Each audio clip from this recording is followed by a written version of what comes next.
So I found a job working as a drug detailer. I would explain pharmaceuticals to the physicians. And I went into a doctor's office and the doctor asked me, "Is this what you want to do for the rest of your life?" And I really thought about that and said, no, this is not what I want to do for the rest of my life. I want to change the world. I really want to be a person that would bring justice to this world. So I decided I was going to go to school and become a lawyer. While I was in school, I decided also that I wanted to see America. I wanted to go off to see America, as Paul Simon and Garfunkel said. And so I traveled cross country to look for America. We were pretty well off as a family, and so outwardly I had everything a person could ask for.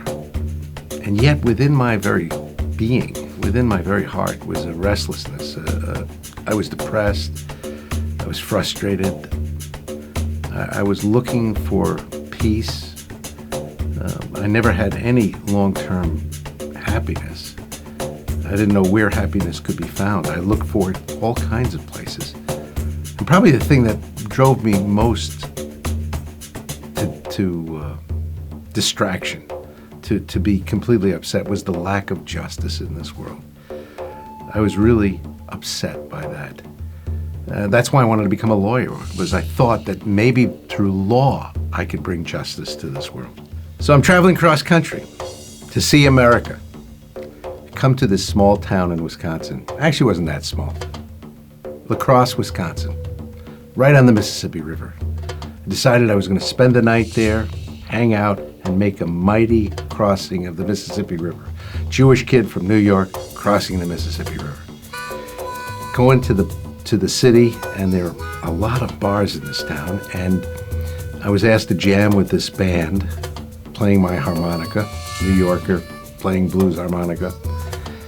And there was a girl there, just absolutely beautiful. Blonde hair, blue eyes, a Wisconsin Dairy Queen.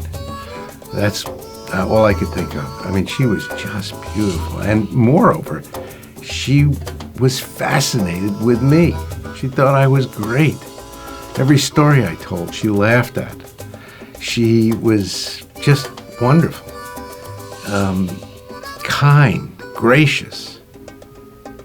And then she introduced me to her friends. They were all Jesus freaks. Jesus. So these Christians started telling me about Jesus. That was the last thing in the world I wanted to hear. I mean, as far as I was concerned, anybody who loved Jesus hated Jews. And I love to argue. I was going to be a lawyer, right? So I came up with every argument why Jesus couldn't possibly be the only way. And with every argument, they'd show me in the Bible where this was so and this was so. And finally I said, you know what? I'm Jewish. I figured that would end the discussion. He said, you're Jewish? Hallelujah. Our Messiah's Jewish. Our Bible's Jewish. If it weren't for the Jewish people, we wouldn't have a Bible or a Messiah. I'd never had a response like that before. So as these guys are sharing, I'm thinking to myself, you know, I was trained in Judaism. I mean, I knew the prayers, and I mean, I was bar mitzvahed in the Orthodox tradition.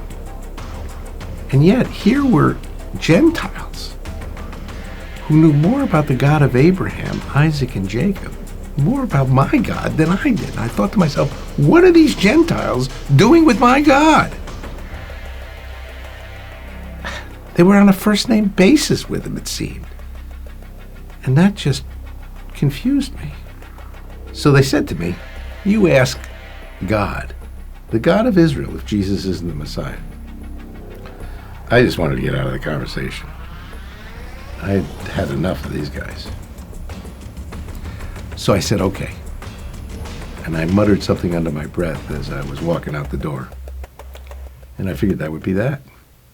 Well, I went from there to continue on my journey cross country. And I just couldn't get that girl out of my mind. A couple of weeks later, I was in California. I figured, boy, I would find more girls. But there was never anyone like her. I had to go back. So I get to Wisconsin, and I reconnect with Joanne and her friends. And they start sharing with me about the New Testament. And actually, I began reading in the book of Matthew. And as I read Matthew, I was just blown away. It begins with, this is the genealogy of Jesus, the Messiah, the son of Abraham, the son of David.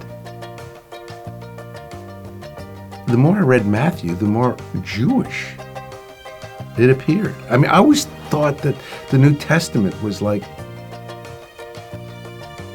it was just craziness, and certainly not related to anything Jewish.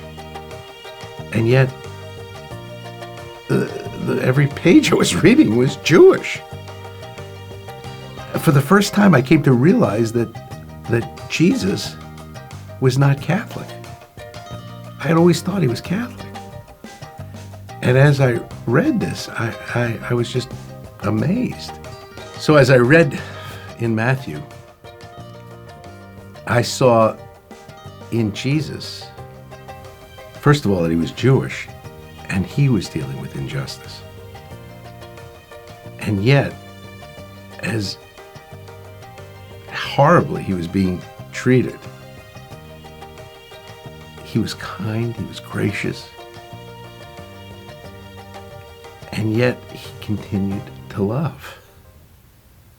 I was blown away by that. I'm looking for answers. I'm looking for life. I'm looking for love. I come to Wisconsin, come to La Crosse, Wisconsin, and I find the answer to both. And both of them begin with the letter J. Jesus, the Jewish Messiah, and Joanne, a beautiful blonde. And now I have both. Since I've come to this relationship with God through Jesus, I've experienced incredible peace, incredible joy.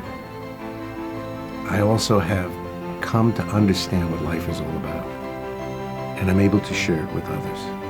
And I'm seeing the joy that I have is transferable to others, and I'm seeing other lives change.